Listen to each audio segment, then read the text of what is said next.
وما علينا إلا البلاغ المبين.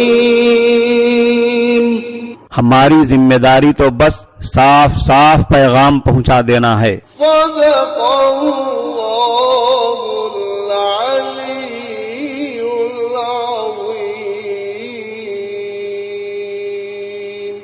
معزز سامعین کرام، السلام علیکم ورحمۃ اللہ وبرکاتہ.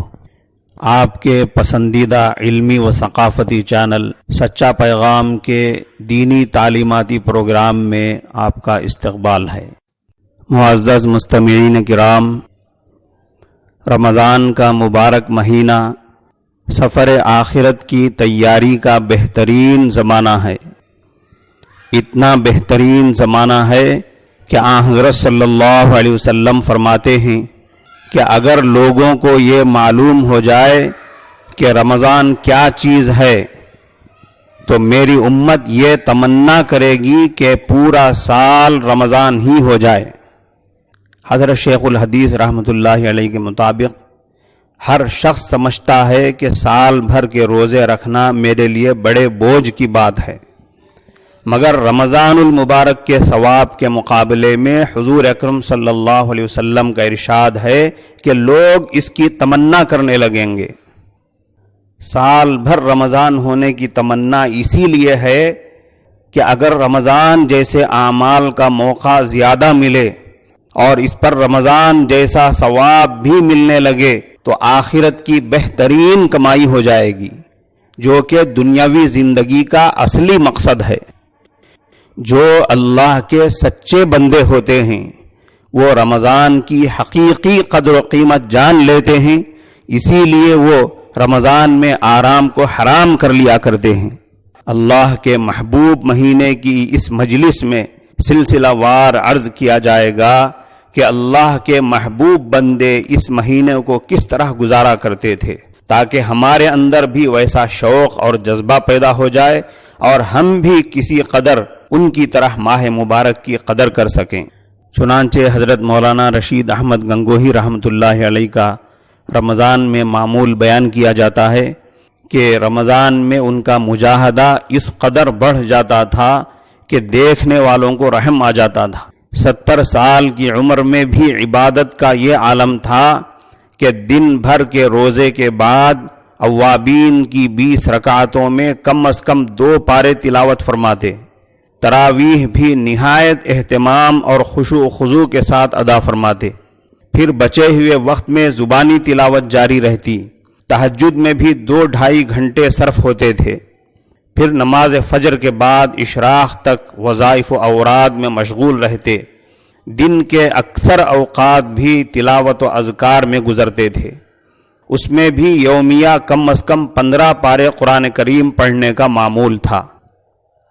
مستمعین کرام، ایسا سننے میں آیا ہے کہ کچھ لوگ رمضان کی راتوں میں دیر تک جاگتے ہیں، گپ شپ کرتے رہتے ہیں یا پکوان میں لگے رہتے ہیں، اور جب کھانا تیار ہو جاتا ہے رات کے 2-3 بجے اسی وقت کھانا کھا کر سو جاتے ہیں اور اسی کو سحری مان لیتے ہیں.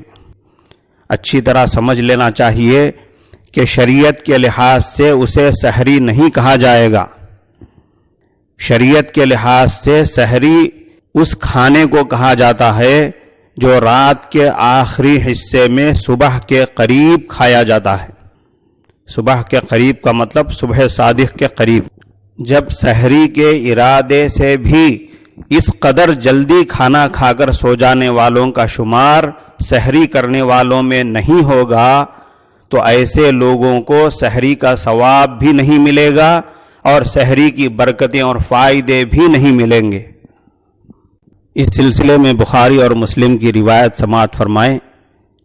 حضرت زید بن ثابت رضی اللہ عنہ کہتے ہیں تسحرنا مع رسول اللہ صلی اللہ علیہ وسلم ثم قام الى الصلاة قلت كم كان بين الاذان والسحور قال قدر 50 آیہ. یہ حضرت انس رضی اللہ عنہ کی روایت ہے. وہ حضرت زید بن ثابت رضی اللہ عنہ سے روایت کرتے ہیں کہ انہوں نے بیان کیا کہ ہم نے رسول اللہ صلی اللہ علیہ وسلم کے ساتھ سحری کھائی، پھر جلد ہی آپ صلی اللہ علیہ وسلم نماز فجر کے لیے کھڑے ہو گئے۔ حضرت انس رضی اللہ عنہ کہتے ہیں کہ میں نے ان سے دریافت کیا کہ سحری کھانے میں اور فجر کی اذان میں کتنا وقفہ رہا ہوگا؟ انہوں نے جواباً فرمایا 50 آیتوں کی تلاوت کے بقدر۔ حضرت مولانا منظور نعمانی رحمۃ اللہ علیہ فرماتے ہیں کہ صحت مخارج اور قرات کے قواعد کے لحاظ کے ساتھ 50 آیتوں کی تلاوت میں 5 منٹ سے بھی کم وقت صرف ہوتا ہے۔ اس بنا پر کہا جا سکتا ہے کہ رسول اللہ صلی اللہ علیہ وسلم کی سحری اور فجر کی اذان کے درمیان صرف 4-5 منٹ کا فصل تھا۔ بخاری و مسلم کی اس حدیث سے صاف طور پر یہ بات مفہوم ہوتی ہے کہ آن حضرت صلی اللہ علیہ وسلم فجر کی نماز کے وقت سے 4-5 منٹ پہلے سحری سے فارغ ہوا کرتے تھے۔ صحیح بخاری اور صحیح مسلم کی روایت ہے، حضرت نبی کریم صلی اللہ علیہ وسلم فرماتے ہیں لا یزال الناس بخیر ما عجل الفطر، جب تک میری امت کے لوگ افطار میں جلدی کرتے رہیں گے وہ اچھے حال میں رہیں گے۔ اسی مضمون کی حدیث مسند احمد میں حضرت ابو ذر غفاری رضی اللہ عنہ سے بھی مروی ہے، اور اس میں ما عجل الفطرہ کے آگے وأخر السحور بھی مروی ہے، یعنی مسند احمد کی روایت کے مطابق افطار میں جلدی کرنے کی بات ہے تو سحری میں تاخیر کرنے کی بات بھی مذکور ہے۔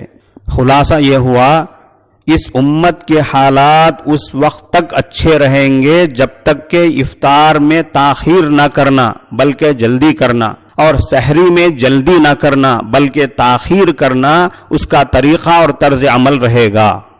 افطار میں جلدی کا مطلب یہ ہے کہ جب سورج غروب ہونے کا یقین ہو جائے تو پھر افطار کرنے میں، روزہ کھولنے میں دیر نہ کی جائے۔ اسی طرح سحری میں دیر کرنے کا مطلب یہ ہے کہ صبح صادق سے بہت پہلے سحری نہ کر لی جائے، بلکہ جب صبح صادق کا وقت قریب ہو تو اس وقت کھایا پیا جائے۔ یہی رسول اللہ صلی اللہ علیہ وسلم کا معمول اور دستور تھا، جیسا کہ حضرت زید بن ثابت رضی اللہ عنہ کی روایت میں آیا ہے۔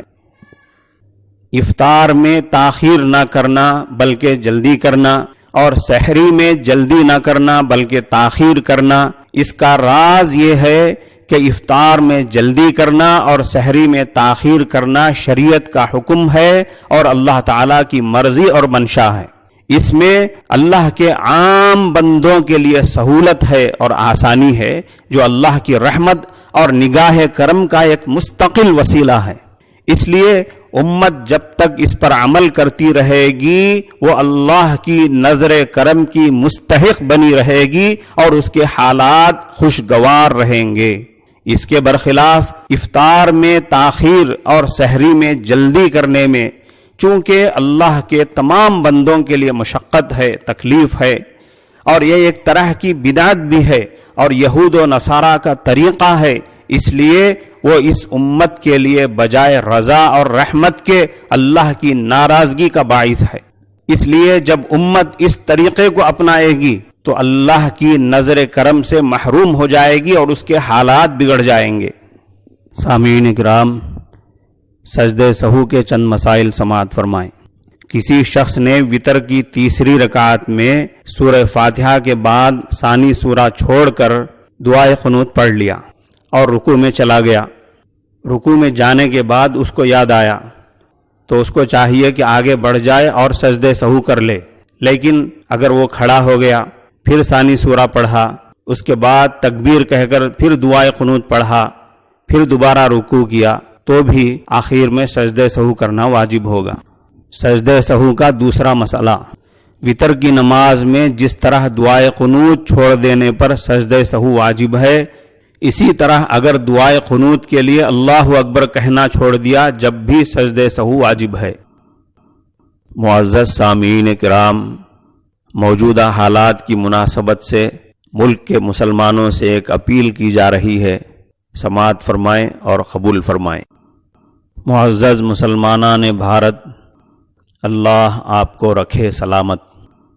آپ سے گزارش کی جاتی ہے کہ اگر کچھ دنوں میں لاک ڈاؤن کی پابندی ختم کر دی جائے، چلنے پھرنے، تجارت کرنے اور ہر قسم کی ضروریات زندگی کی خرید و فروخت کی آزادی دے دی جائے، تو بھی آپ حضرات مزید کچھ دنوں کے لیے احتیاط پر عمل کریں اور اب تک کی طرح پابندیوں میں ہی رہیں۔ ہر سال کی طرح عید کی خوشیاں منانے کا ہنگامہ اللہ کے واسطے ہرگز نہ کریں۔ اس وقت امت مسلمہ کی تمام فکر مند، دانش مند اور مخلص شخصیتوں کا یہی مشورہ ہے۔ ہر دن ملک کے تجربے کار اور وسیع نظر رکھنے والے حضرات کے اسی کے متعلق پیغامات آ رہے ہیں۔ اندازہ یہ کیا جا رہا ہے کہ اس موقع پر غیر سماجی عناصر کی یہ سازش ہے کہ لاک ڈاؤن کی چھوٹ میں جب مسلمان عید کے لیے چپل سے ٹوپی تک ہر چیز کی خریدی کے لیے نکلیں اور ہر سال کی طرح بازاروں میں بھیڑ لگائیں، تو ایک بار پھر وائرس کی ہانڈی مسلمانوں کے سر پھوڑ دی جائے۔ اور یہ بھی ہو سکتا ہے کہ وائرس کے واقعات کو بڑھا چڑھا کر پیش کیا جائے اور پھر گودی میڈیا کے ذریعے اس کا خوب چرچا کرایا جائے کہ عید کی خریدی کے لیے مسلمانوں نے بازاروں میں بھیڑ لگا کر وائرس کو پھیلا دیا ہے۔ آپ کو معلوم ہے کہ رمضان کی تربیت اور ٹریننگ اور رمضان کا خاص تحفہ تقویٰ ہے۔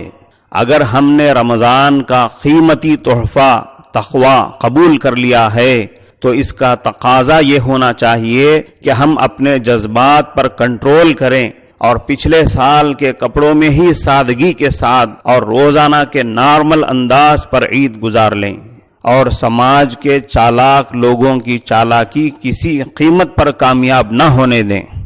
غریبوں کی امداد اور ملک کی سلامتی کو پیش نظر رکھتے ہوئے چلنے میں ہی سب کی بھلائی ہے۔